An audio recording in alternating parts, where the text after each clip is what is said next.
Boa noite, prezados tutores presenciais e à distância. Boa noite, caríssimos alunos. Vamos dar continuidade à disciplina Fundamentos de Economia e hoje vamos tratar da nossa teleaula 2. Nessa teleaula nós vamos tratar 6 tópicos, que são, vamos tratar primeiramente a condição ceteris paribus. Em segundo lugar, vamos ver aspectos básicos da microeconomia. Em seguida, vamos ver a curva de demanda, fatores determinantes e seus deslocamentos. Em quarto, vamos ver a curva de oferta, fatores determinantes e seus deslocamentos. No tópico quinto, vamos tratar do preço de equilíbrio de mercado. E vamos fechar a teleaula 2 discutindo o conceito de elasticidade. Ok? Mas antes de iniciarmos propriamente a aula, como de sempre, vamos chamar um vídeo que nós produzimos com muito carinho para introduzir essa aula na teleaula de hoje. Lucas, por favor, chame o vídeo. Boa noite, turma. Preparamos para vocês uma enquete sobre noções de preço justo. Qual seria o preço de equilíbrio de mercado que poderia ser aplicado? E espero que vocês gostem dessa enquete que realizamos para vocês. Na hora de fazermos nossas compras, é comum optarmos sempre pelos melhores preços. Fazemos uma pesquisa antes, seja na hora de comprar os produtos alimentícios, material escolar ou ainda renovar o guarda-roupa de toda a família. Sempre buscamos pelo preço justo. Você conhece esse conceito? Hoje vamos saber a opinião de várias pessoas sobre esse tema. O que a senhora acha que é preço justo?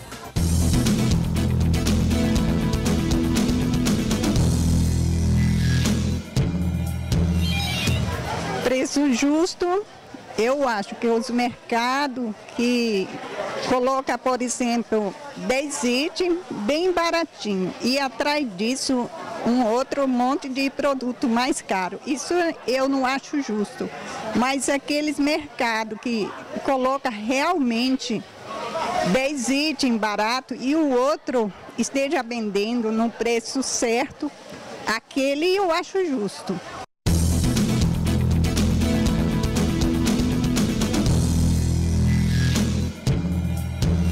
É quando eu saio para ir numa feira dessa aqui e que o salário mínimo dê pelo menos para comprar alguma coisa, né? E que sobre, né? Tem que ser uma porcentagem comparada ao salário mínimo, né?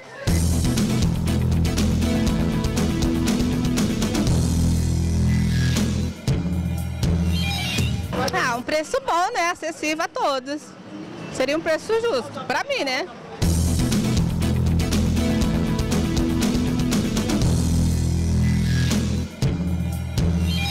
É aquele em que o consumidor paga, no meu entender, é aquele que o consumidor paga por um produto e que ele fica satisfeito, né? E que está dentro das especificações de fabricação e que não é um preço abusivo, está dentro do padrão do mercado.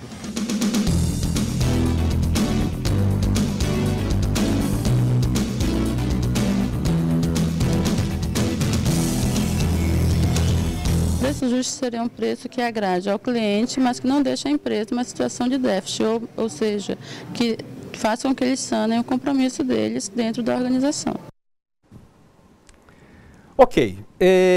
O vídeo foi bastante esclarecedor quanto à noção de preço justo. E esse é um tópico importante na aula de hoje. Inicialmente, antes de entrar propriamente nesse aspecto introdutório de microeconomia, vamos ver um conceito muito importante de uma expressão muito usada em teoria econômica. Essa expressão é ceteris paribus. Inicialmente, vamos ver a origem etimológica da palavra, que é latim. Ela é um termo que provém do latim e significa exatamente tudo o mais é constante, ou mantidas inalteradas todas as outras coisas ou fatores. Pois bem, por que em teoria econômica se utiliza muito o termo ceteris paribus? Exatamente porque a ciência econômica precisa de construir modelos o mais próximos da realidade possível, ou seja, modelos econômicos representativos da realidade econômica. E, para analisar as variáveis econômicas, é necessário elencar os fatores que influenciam cada fenômeno, né? E, obviamente, são muitos fatores. Como não é possível, não só a economia, mas outras ciências, analisar a influência de todos esses fatores no fenômeno que se quer analisar, os economistas utilizam essa expressão para tornar possível a análise da influência de um fator, de determinado fator, sobre o fenômeno que se quer estudar. Por isso se utiliza esse conceito ceteris paribus, muito em economia, e ele é um conceito, uma expressão importante. Então, ele é latino e até os dias de hoje o significado dele permanece o mesmo. Autores modernos, como Rossetti e Sandrone, mantém o mesmo significado em suas obras. Então, segundo Rossetti, ceteris paribus significa mantidos inalterados todos os demais fatores ou, então, permanecendo iguais os demais elementos. Já o Sandrone vai dizer o seguinte: em economia, a expressão é utilizada quando se quer mediar as consequências de mudanças de uma variável sobre outra, supondo as demais inalteradas. Veja que o significado permanece o mesmo, ok? Então, o conceito de ceteris paribus é muito importante na construção dos modelos econômicos.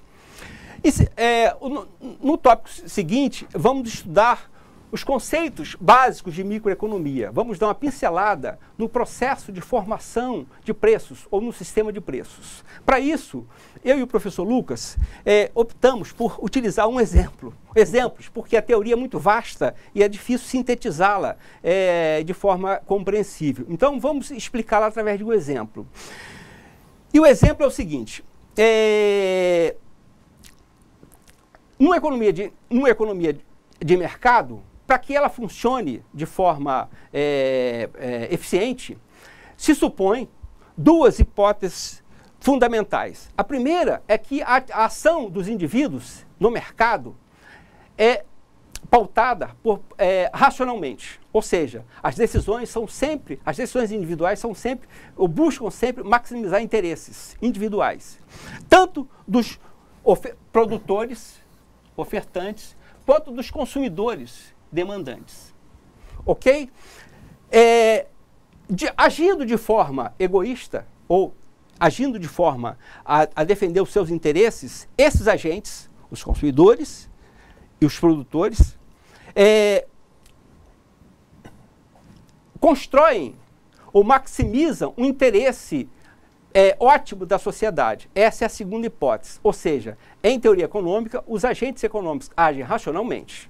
Em segundo lugar, essa ação individual, egoísta, conduz ao bem-estar da sociedade. Ok? Essas duas hipóteses são fundamentais. Por quê?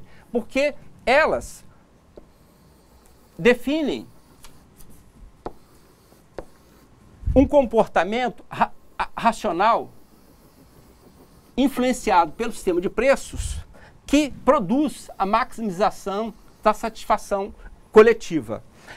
Esses dois fatores são fundamentais numa economia de mercado. Então, vamos a um exemplo.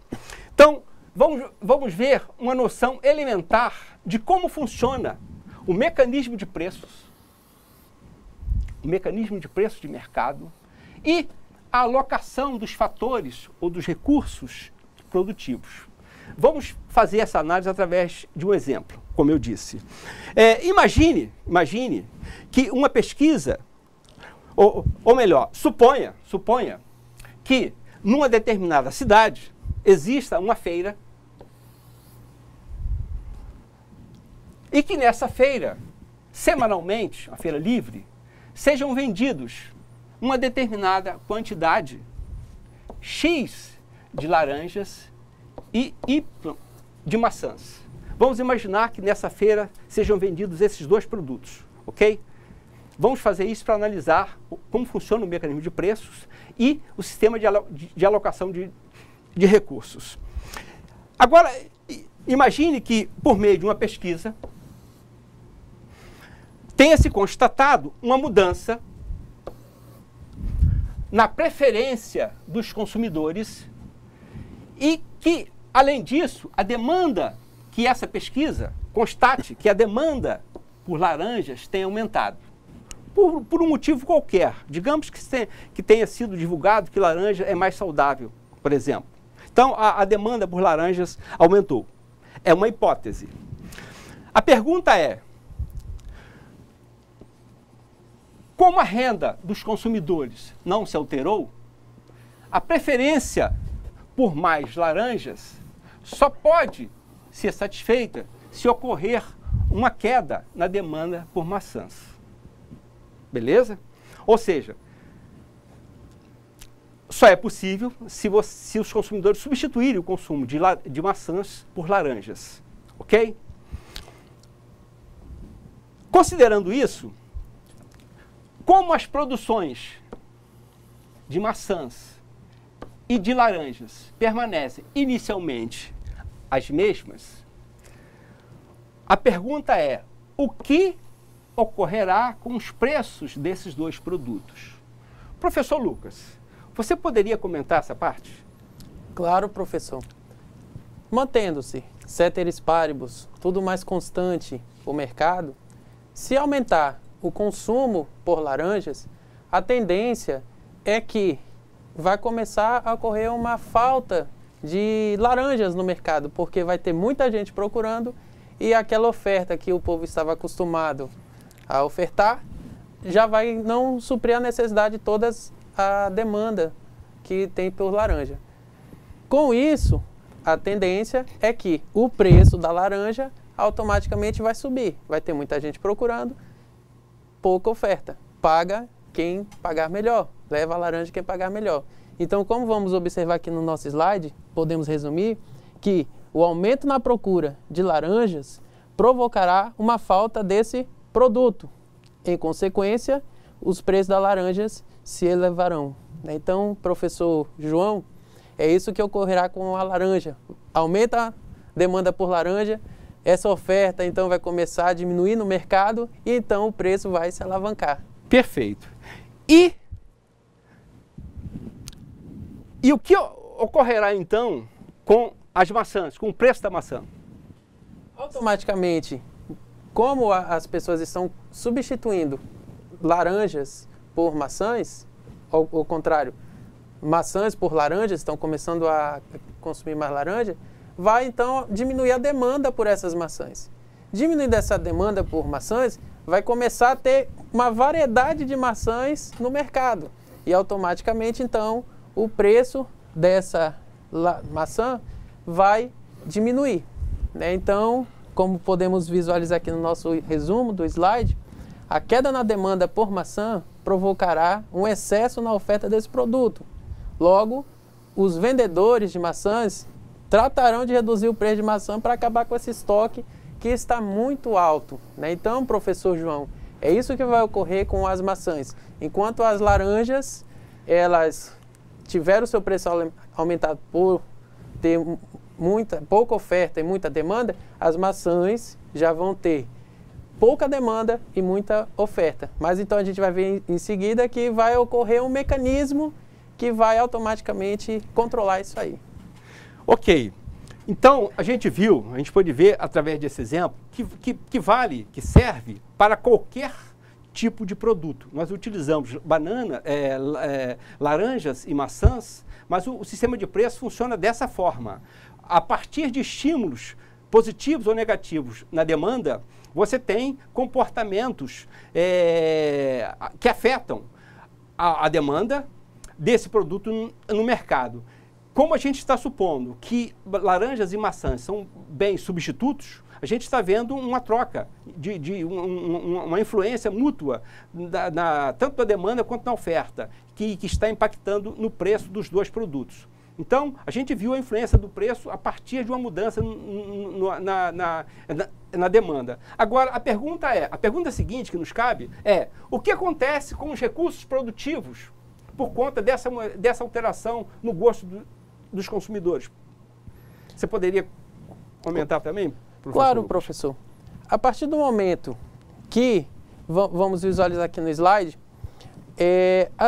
os fornecedores, né, eles começam a transformar esses recursos produtivos para a venda de laranjas, eles vão canalizar esses recursos para as laranjas que estão com preço em alta. Então, para eles, é mais jogo.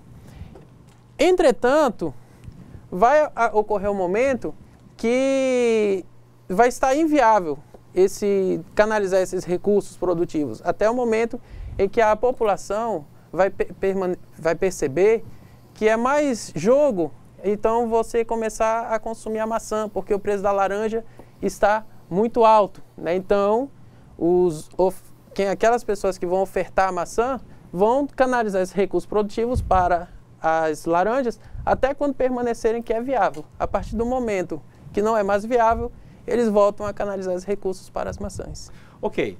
Como a gente pode ver, a partir de uma simples mudança na quantidade, no gosto dos consumidores, que por consequência impactou na demanda por laranjas, um aumento da demanda, isso afetou o preço da laranja, o preço das maçãs e a alocação de recursos entre esses dois produtos. Da seguinte forma, em relação aos recursos produtivos, uma transferência de recursos produtivos alocados em maçãs para a laranja, exatamente como a seta está indicando. E esse tipo de movimento acontece em relação a qualquer tipo de bens complementares no mercado. Ok? Pois bem, como o professor Lucas comentou, essa transferência ela tem um limite, né? E que limite é esse? Ele é dado pelo seguinte: quando a quantidade produzida de laranjas atinge um determinado quantum, os preços começam a cair um pouco. Enquanto os preços da maçã se elevam rapidamente. Então acontece um processo inverso. Por quê? A partir do aumento da produção de laranjas, começa a ter um excesso na oferta de laranjas. E aí o preço começa a cair e esse processo se inverte e começa a haver um retorno na produção de maçãs. Então, esse mecanismo de preço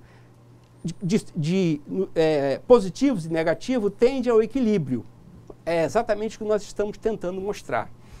Ou seja, enquanto o preço das laranjas for compensador ou mais lucrativo, os produtores continuarão transferindo recursos para a sua produção.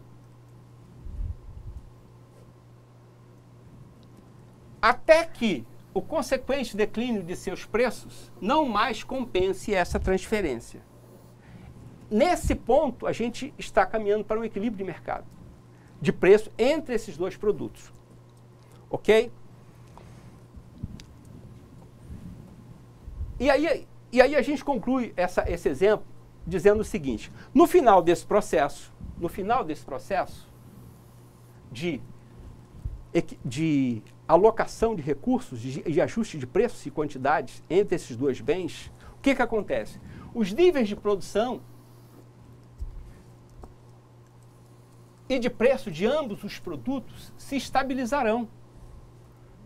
Agora, com os preços da laranja mais alto e da maçã mais baixo que inicialmente.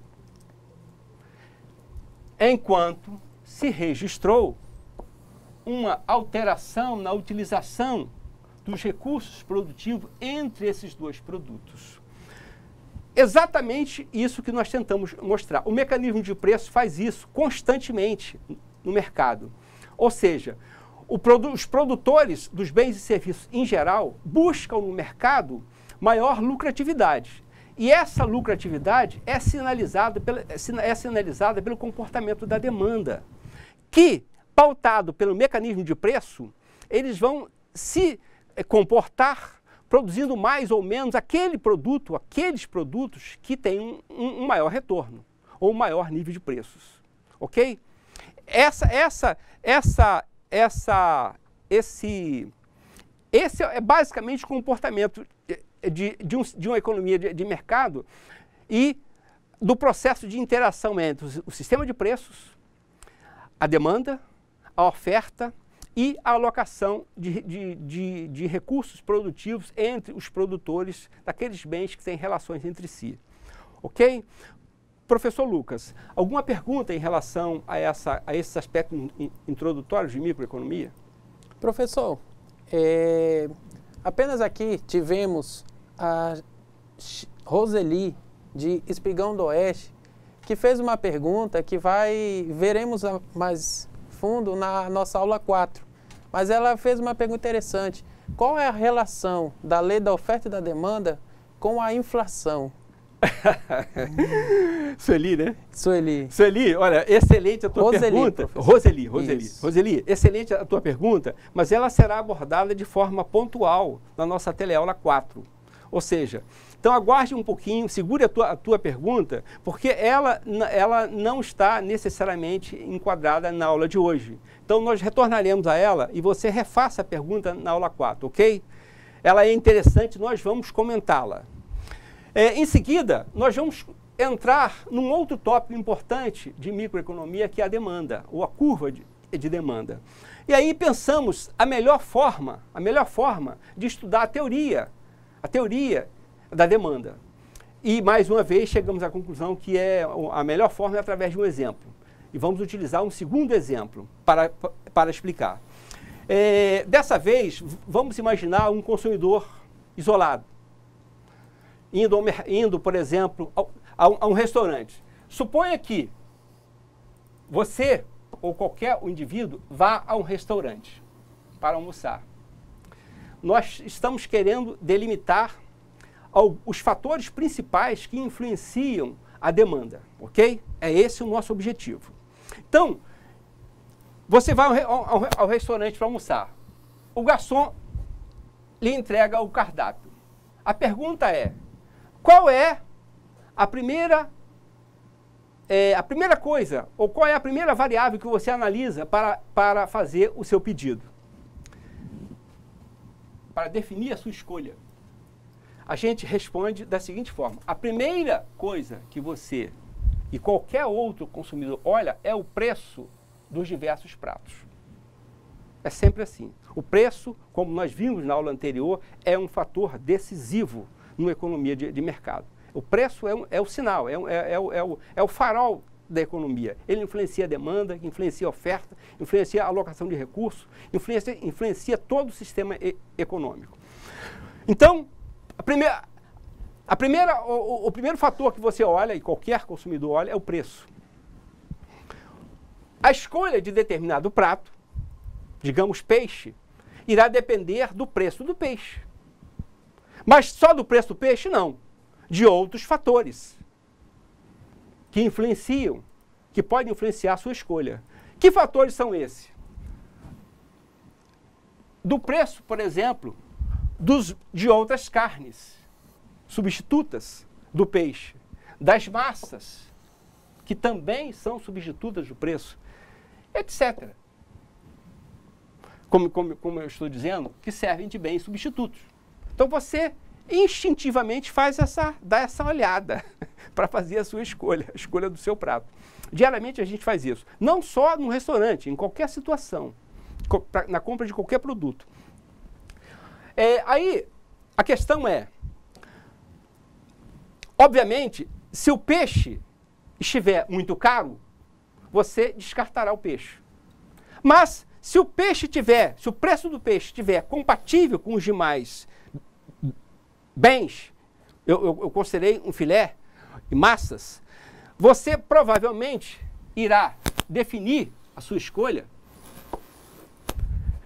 mais ou menos de acordo com o seu gosto, se os preços estiverem próximos, ok? Por quê? Nós estamos falando de bens substitutos. Lembra da laranja e da maçãs? Das laranjas e das maçãs, quando elas tinham o mesmo preço?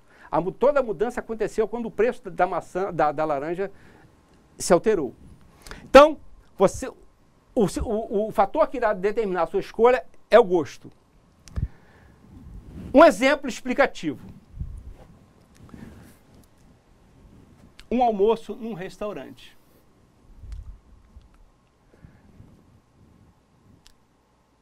Você irá escolher os seus pratos e outros complementos dele, tendo em vista que você pode e está disposto a gastar isto de acordo com a sua renda. Então, a renda é um outro fator decisivo na sua escolha. Você gastará aquilo que você pode comprar, que você pode pagar.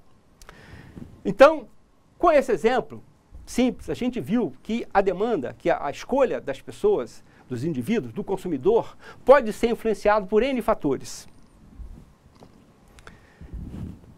Que fatores são esses, como nós assinalamos? O primeiro deles é o preço do próprio bem. O segundo fator são o preço dos bens complementares e substitutos.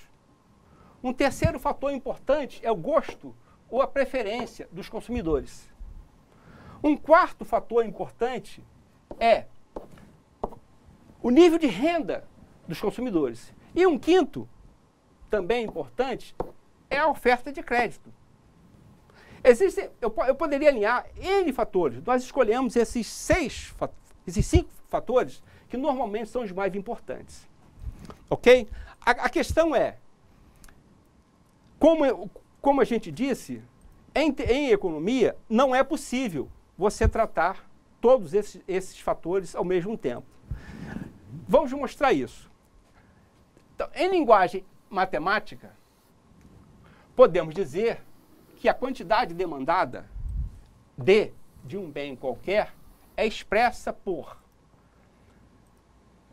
D, que é em função do preço do bem, do preço dos bens substitutos, do preço dos bens complementares, do gosto dos consumidores, da renda e da oferta de crédito. Ou seja, uma função matemática simples. Entretanto, como nós já dissemos, em teoria, não é possível você medir a influência de todos esses fatores simultaneamente. Então, qual é a saída que os economistas fazem para analisar as influências individuais de cada um desses fatores? Faz-se uma simplificação drástica da realidade. Ou seja, imagina-se que a demanda seja influenciada apenas pelo preço do bem. E aí, ceteris paribus. Ok? Exatamente o que está escrito aqui. Você vê o efeito sobre a demanda que você está considerando por esse bem, enquanto os demais fatores permanecem constantes. Ok? A questão X, então, e se resume no seguinte: o que acontece com a demanda por um produto X qualquer se seu preço variar, enquanto os demais fatores permanecem constantes? Essa é uma questão importante, porque nós já estamos caminhando para definir a curva de demanda. Ou seja, a única saída para você analisar isso é supondo que a demanda, como eu disse, só varia em função do preço do bem que você quer analisar. Então, trata-se de uma simplificação drástica. Então, a demanda varia em função do preço, ceteris paribus, mantendo as demais variáveis constantes. Ok? Como está aqui, a condição ceteris paribus. Ok? Então, normalmente, porque existem bens normais, bens supérfluos, bens de Giffen, bens inferiores, mas existem, a maioria dos bens, numa economia de mercado, são bens normais. Então, normalmente, existe uma relação inversa entre o preço do bem e sua quantidade demandada. Ou seja, quando o preço cai, o bem fica mais barato em relação ao preço dos demais, dos seus concorrentes. E, consequentemente, os consumidores estarão dispostos a adquirir maiores quantidades desse bem. Nós vimos isso no caso da laranja. Então, se o preço se elevar, a reação, quer dizer, se o preço do bem diminuir, a demanda vai aumentar. Agora, se o preço se elevar, a reação dos consumidores será oposta. Ok? Então, repetindo, a relação da demanda com o preço é uma relação inversa. Uma relação negativa. Enquanto um sobe, o outro desce, e vice-versa. Vamos ver também o conceito de escala de demanda. O que é escala de demanda? Pois bem, escala de demanda de um bem qualquer são as diferentes quantidades que os consumidores estão dispostos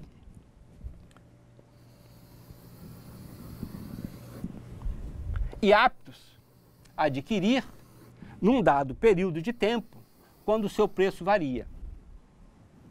Ou seja, a escala de demanda nada mais é ou corresponde à soma das escalas de demanda de todos os indivíduos do mercado. Ok?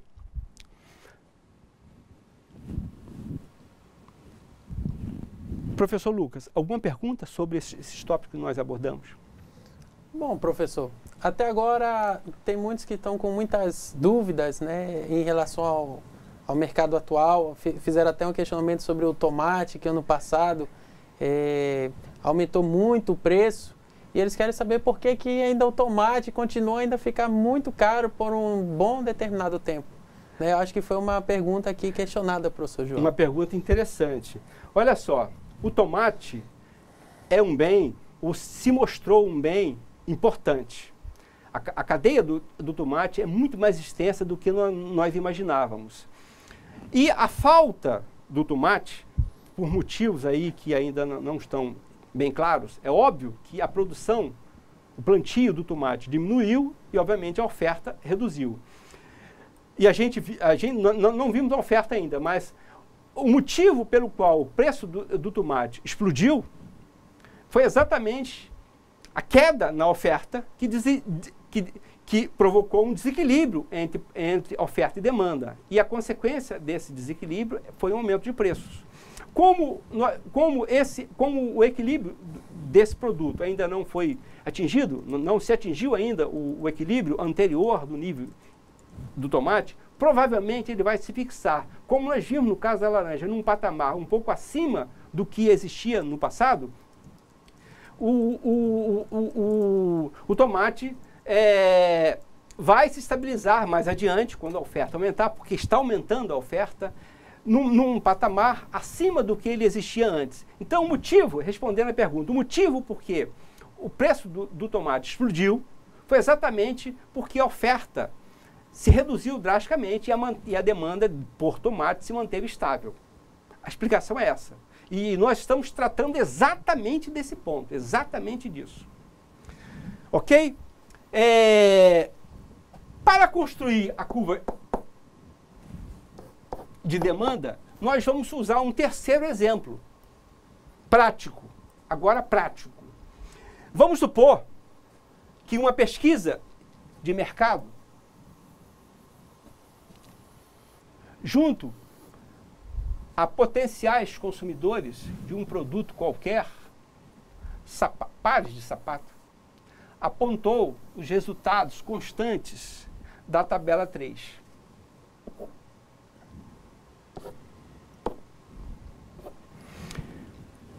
Onde estão relacionados diferentes quantidades demandadas daquele produto. Então, sinalizamos nessa tabela a escala de demanda de pares de sapato, que relaciona a quantidade demandada mês com preço por par. a gente vê que a um preço de 200, a quantidade demandada é 1.000. Por outro lado, no outro extremo, temos um preço de 40 e a quantidade demandada ou procurada de 6.000. Olha a relação inversa entre preço e quantidade. Preço alto, quantidade baixa. Preço baixo, quantidade alta. Confirmando a tendência da curva de demanda, que tem uma relação inversa entre preço e quantidade. Vamos prosseguir nesse exemplo. A tabela 3 mostra que, ao preço de 200, apenas 1.000 pares, como eu já assinalei, são comprados. Se o preço caísse, por exemplo, para 120, os consumidores comprariam uma quantidade intermediária. E assim por diante. Ou seja, à medida que o preço se reduz, maiores serão as quantidades demandadas e vice-versa, caracterizando a relação inversa que eu estou chamando a atenção existente entre demanda e preço. Ok? Essas informações podem ser colocadas num gráfico cartesiano, gerando o que nós estamos tentando construir, a curva de demanda de mercado do bem sapatos. E como é que a gente constrói essa curva? Montamos num eixo cartesiano, no eixo vertical, o preço dos bens. E no eixo horizontal, as respectivas quantidades demandadas desse bem. Vamos ver isso na figura 1. A curva de demanda, adiante, a curva de demanda é, como eu já repeti, negativamente inclinada, da esquerda para a direita, indicando que os compradores estão dispostos e aptos a comprar mais de uma determinada mercadoria, no caso sapato, quando os preços são mais baixos. Isso é conhecido como a lei da demanda. Ok? Isso é importante você guardar. Ou seja, existe uma relação inversa entre demanda ou quantidade demandada e preço. E essa relação é o que se entende por lei da demanda, ok? E isso se constata por duas razões. A primeira delas é, à medida que o preço de uma mercadoria qualquer baixa, os indivíduos substituem outras mercadorias por esta em seu consumo. Vou grifar. À medida que o preço de uma mercadoria qualquer baixa, os indivíduos substituem outras mercadorias em seu consumo por essa. Esse é o primeiro fator que explica a lei da demanda. O segundo é consequente. Quando o preço baixa, os consumidores se tornam mais ricos em termos reais. Esses dois fatores explicam a lei da demanda. Ok? Vamos ao gráfico. Vamos à curva de demanda propriamente dita. Veja que há um preço de 200, considerando o exemplo do nosso par de sapatos, a um preço de 200, a quantidade foi 100. A um preço de 40, a quantidade foi 600. Então, caracterizando uma relação inversa entre preço e quantidade. Ok? Professor Lucas, alguma pergunta sobre curva de demanda? Bom, professor, quanto à curva de demanda, ainda tem algumas perguntas complexas sobre o tomate, por que ele manteve caro, mas isso o senhor já explicou, né? E veremos ainda mais à frente que também tem um certo fator que vai influenciar sobre isso, que é a inflação. Lá na aula 4 estaremos analisando. Quanto à outra pergunta, professor, O Josué, lá da Zona Norte de Porto Velho, perguntou: o prazo de validade de um bem influencia na demanda e na oferta? O prazo de validade? Bom, essa é uma questão legal.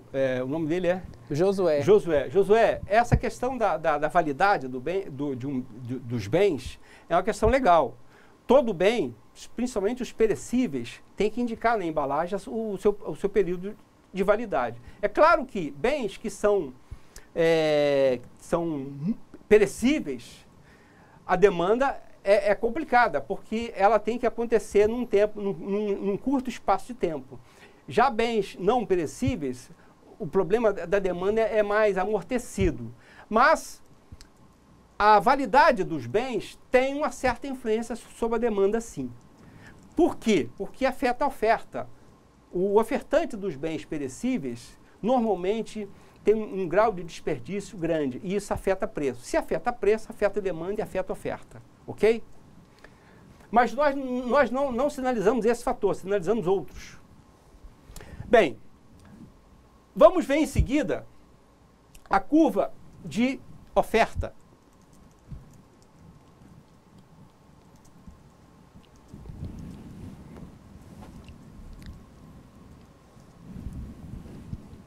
Pois bem, a curva de oferta, ela é importante porque, ainda que a gente tenha definido e entendido os fatores que influenciam a curva de demanda, nós não temos como definir preços. Por quê? Porque o preço, ele não pode e não consegue ser definido a partir só da demanda. É preciso analisar a oferta. Exatamente o que nós vamos fazer agora. Exatamente como no caso da demanda, existem vários fatores que influenciam a oferta. Que fatores são esses? São vários. Nós assinalamos alguns. Por exemplo, o preço do bem, o preço dos fatores de produção, o preço da tecnologia, a gestão empresarial, tudo isso são fatores que influenciam a oferta. Mas, como na demanda, nós vamos considerar a hipótese ceteris paribus e considerar que a oferta varia apenas em função do nível de preço. Ok? Por quê? Porque nós precisamos construir uma curva num plano cartesiano. Exatamente como fizemos na demanda. Então, admitindo a hipótese ceteris paribus, vemos que quanto maior é o preço do bem, mais interessante se torna produzi-lo e, portanto, a oferta será maior e vice-versa. Nós vimos isso no caso da laranja. A oferta da laranja aumentou quando o preço subiu. Ok? Pois bem, nós montamos uma tabela seguinte que mostra dados hipotéticos, também a partir de exemplos práticos, de níveis de preço e diferentes quantidades que os produtores estão dispostos e aptos a oferecer no mercado. Vamos a essa tabela, a seguinte. Ou seja, uma escala de oferta, nós estamos caminhando para definir a curva de oferta. Vamos imaginar uma determinada escala de oferta de mercado, no caso dos bens sapatos. Vamos imaginar que, ao preço de 200, os ofertantes, os produtores, irão ofertar 5.000 pares. E num polo oposto, a um preço de 40, eles irão ofertar apenas 500. Isso caracteriza um comportamento inverso ao da demanda, ou seja, uma relação positiva entre preço e quantidade. Ou seja, se o preço é alto, a quantidade é alta. Se o preço é baixo, a quantidade ofertada é baixa. Ok? Essa relação direta é mostrada nessa tabela claramente. Vamos à curva de oferta. Se a relação entre preço e quantidade ofertada é positiva, a curva é positivamente inclinada. Ou seja, para uma oferta de 200, ou seja, para um preço de 200, o empresário está disposto a ofertar 6.000 pares. Já para um preço de 40, ele está disposto a ofertar apenas 500 pares. Ok, caracterizando uma relação positiva entre preço e quantidade. Ok?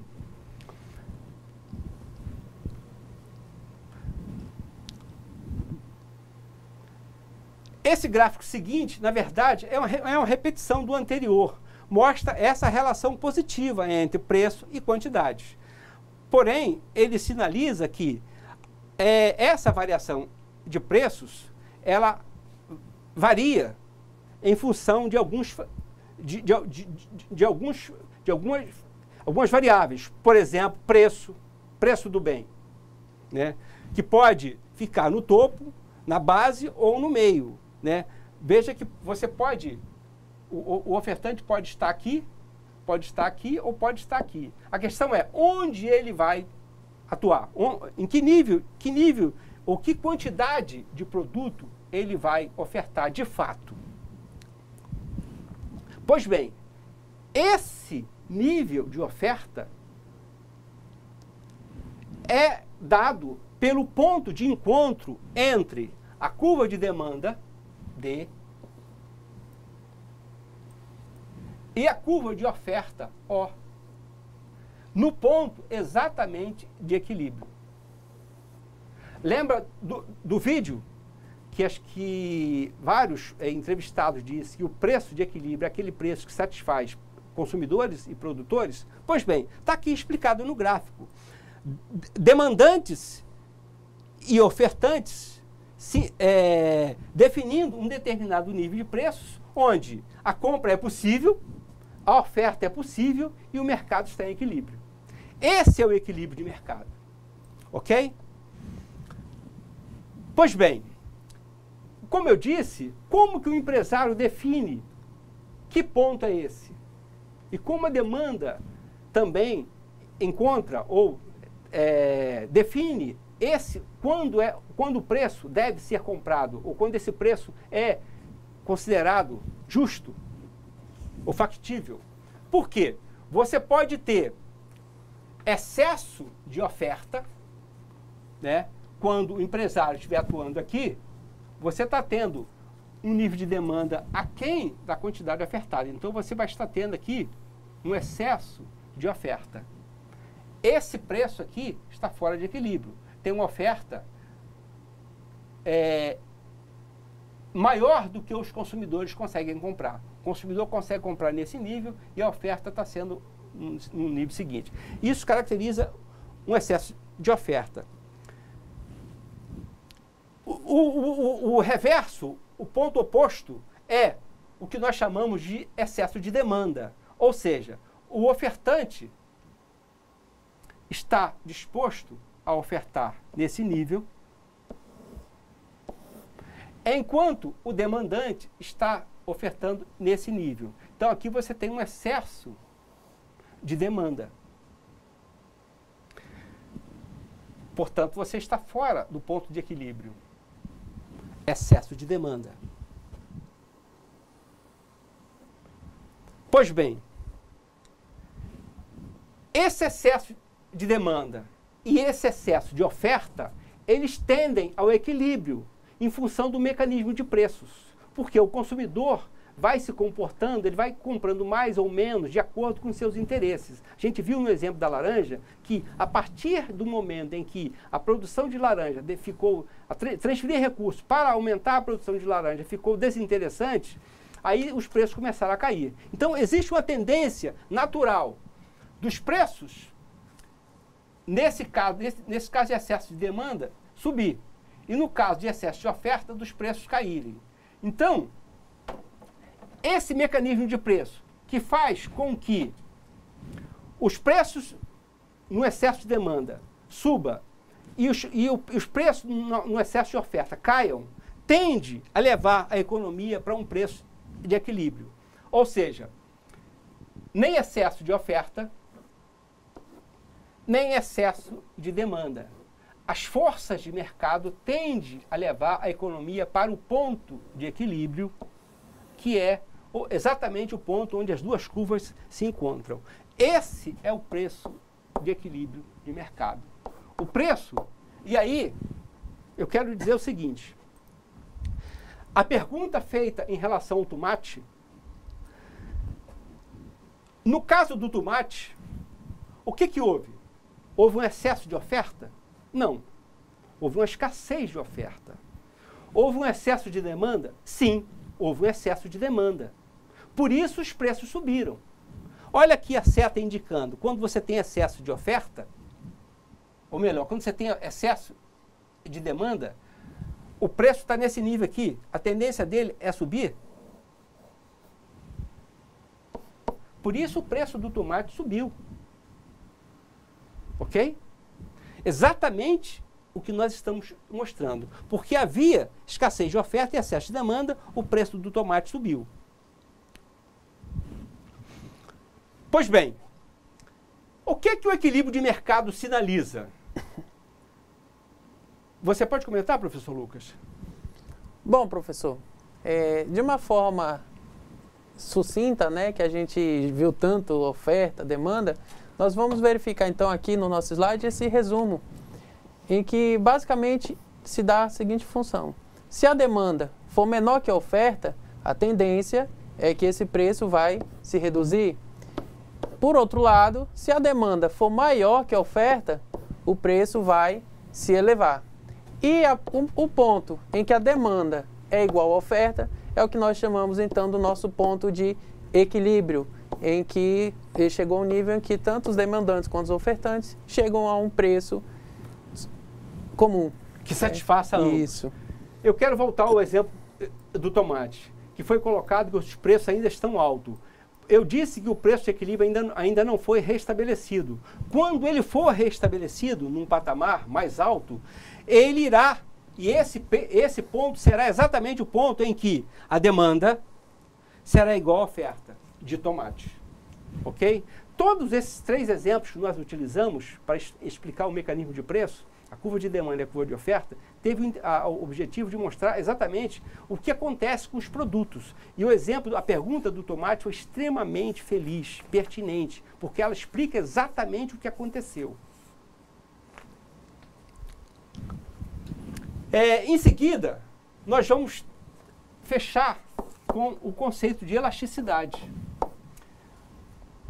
Olha só, nós falamos que existem diversos tipos de bens. Bens inferiores, bens supérfluos, bens de Giffen e bens normais. A maioria dos bens são normais. A questão é, como fazer para medir o grau ou a sensibilidade com que o preço afeta a demanda, com que a variação de preço afeta a demanda e a oferta. Como fazer essa mensuração? Como calcular esse grau de influência? Isso é dado exatamente pelo conceito de elasticidade. Elasticidade do bem X. E qual é o conceito de elasticidade? Como eu disse, a elasticidade mede a sensibilidade com que os preços afetam a demanda e a oferta. Qual é esse conceito? Pois bem, quando você, por exemplo, utiliza um bem normal, a influência da elasticidade, esse bem pode ser elástico, se a influência for grande, ou ele pode ser inelástico, se a influência for pequena. Vou dar um exemplo de um bem inelástico. O sal de cozinha, por exemplo, é um bem essencial. O preço do sal pode subir muito, que a demanda pelo sal não vai cair, porque é um bem essencial. Agora, televisão, geladeiras, não são bens essenciais, portanto, são elásticos. Se o preço cair, certamente a demanda por geladeiras e televisão irá subir. Nós estamos falando de elasticidade. Como é que se calcula isso? A elasticidade é calculada da seguinte forma. Nós estamos falando de elasticidade da demanda, né? A elasticidade preço da demanda é dada pela variação percentual da quantidade de demanda dividida pela variação percentual no preço. Esse cálculo te dá exatamente a influência que o preço exerce sobre a demanda. Dito de outra forma, ele é dado pela derivada, né, da quantidade demandada sobre a variação percentual de preços, que é a mesma coisa, o mesmo gráfico.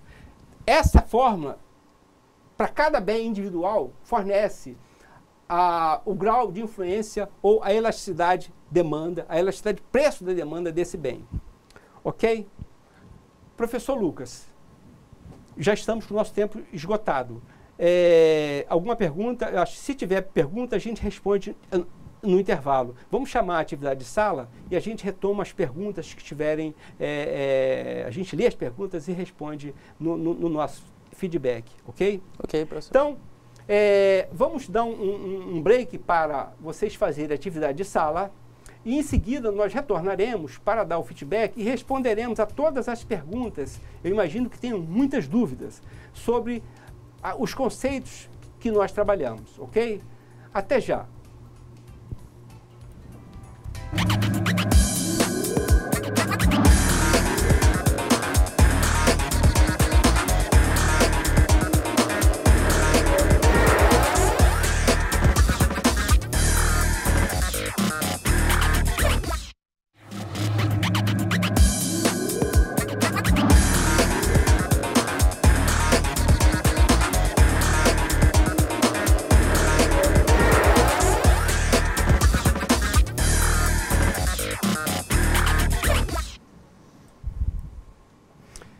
Olá, queridos alunos.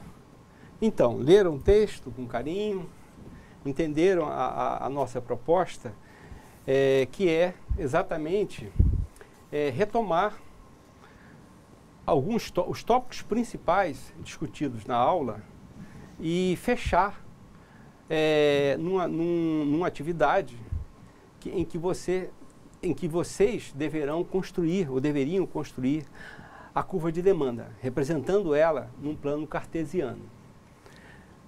Pois bem, essa atividade, ela teve como apoio um texto.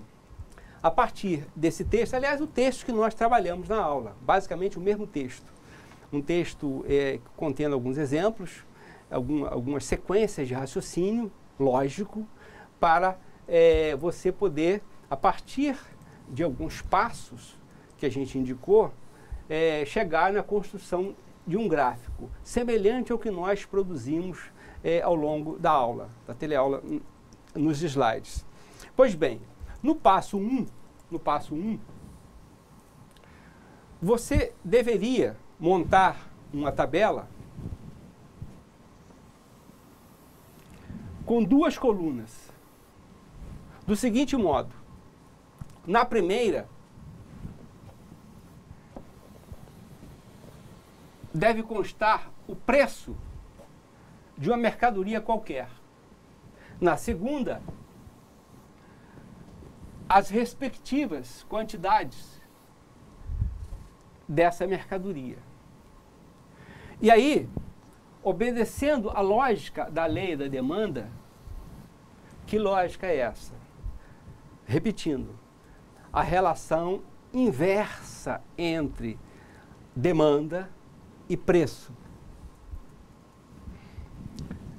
Ao preço maior, corresponderá uma quantidade menor. Ao preço menor, corresponderá uma quantidade maior. E aí demos um exemplo de um mercado de calça jeans. Supomos determinados preços, 300, 250, 200, 150 e 100 reais. E quantidades, 5 mil, 4 mil, 3 mil, 2 mil e 1.000. passo 2, a partir das informações que o texto nos fornece, ou seja, a lógica da demanda, você deveria representar esses preços e essas quantidades num plano cartesiano. No eixo das ordenadas, os preços. E no eixo das abscissas, as quantidades. Pois bem, obedecendo à lógica da lei da demanda, repetindo, a lei da demanda diz que existe uma relação negativa entre demanda e preço.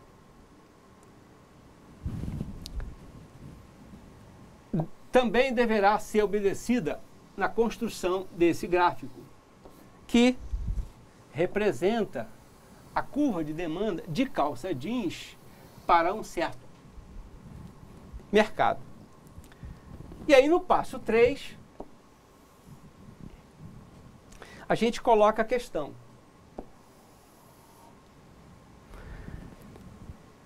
Que é, a partir dessas informações, que informações? Os preços, as hipóteses de preços que nós sinalizamos e as hipóteses de quantidades que nós sinalizamos. Você deverá construir, a partir do texto, da lógica do texto de apoio, graficamente, representar, graficamente, a curva de demanda de calça jeans para esse mercado. Como é que você, esse mercado hipotético, como é que você faz isso? A tabela, na verdade, ela reproduz aquelas informações que nós demos nos passos sequenciais. Nós colocamos na tabela os preços e as quantidades demandadas de calça jeans. E dissemos que, de acordo com a lógica da lei da demanda, existe uma relação inversa entre preço e quantidade. Repetindo, há um preço maior, quantidade menor. Há um preço menor, quantidade maior. E aí, a atividade se resume no seguinte: você transportar esses dados para um plano cartesiano. É isso. Essa é a atividade. Como é que você faz isso? Nós dissemos, represente no plano, nas ordenadas, os preços e nas abscissas, as quantidades. A partir daí, unindo os pontos, você tem a curva de demanda. É o que a gente vai fazer em seguida. Olha só. Nas ordenadas, nós representamos preços. Nas abscissas, representamos as quantidades. Então, obedecendo à lógica da lei da demanda, como é que você constrói a curva de demanda? Há um preço de 300. Os produtores vão ofertar a quantidade de 1000. Esse é um ponto. No extremo, há um preço de 50, os produtores vão ofertar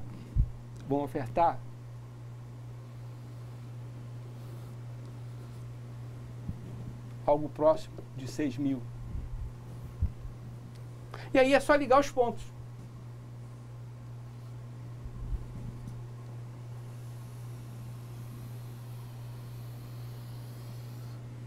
essa é a curva de demanda de calça jeans para esse mercado. E esse era o gráfico que a gente pediu para você representar. Ou seja, a curva de demanda de... Ou melhor...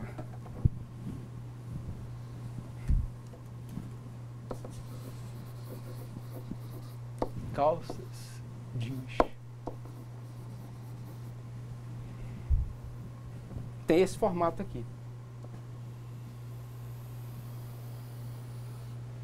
Beleza? Repare que nós utilizamos vários exemplos. O exemplo da laranja, o exemplo da maçã, o exemplo do par de sapato, dos pares de sapato. Agora o exemplo de calça jeans. E todos esses exemplos, mostraram uma curva com o mesmo formato. Que formato? Inclinação negativa. Por quê? Existe uma relação inversa entre preço e quantidade demandada. Dado a partir de que fatores? Da lei da demanda, como nós explicamos. Ok? Então, essa era a atividade que nós propomos.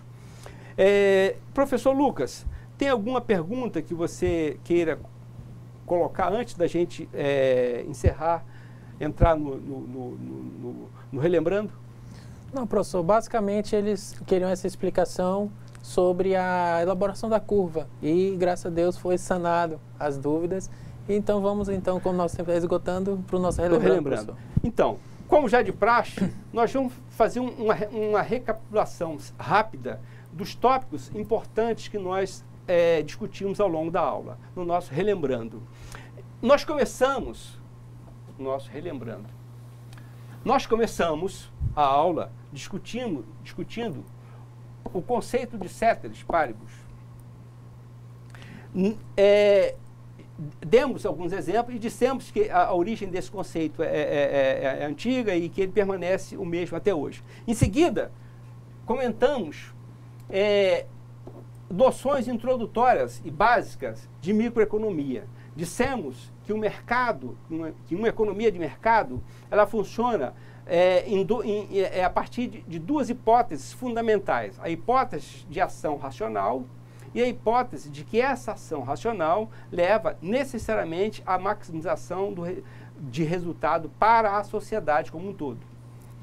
Em seguida, trabalhamos a curva de demanda a partir de dois exemplos e construímos a curva de demanda com o exemplo dos pares de sapato e nas atividades com os exemplos de calça jeans. Em seguida, nós discutimos a curva de oferta. Mostramos que existe uma relação positiva entre, ao contrário da demanda, no caso da oferta, existe uma relação positiva entre preço e quantidade. Ou seja,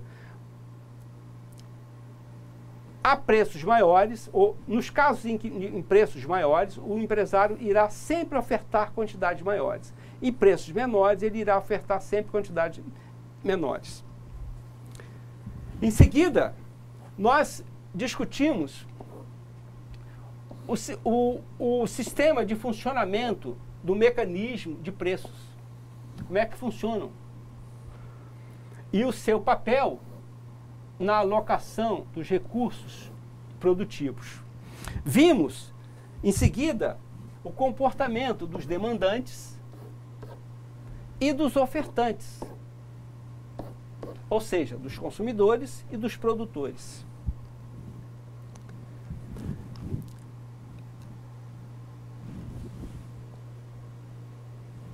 Ato contínuo, a gente delimitou os fatores que influenciam a demanda. Vimos o conceito de escala de demanda e definimos a lei da demanda. E discutimos algumas características da curva de demanda. Dizemos que ela é negativa inclinada, tem uma relação negativa entre quantidade e preço, etc. Em seguida, a gente viu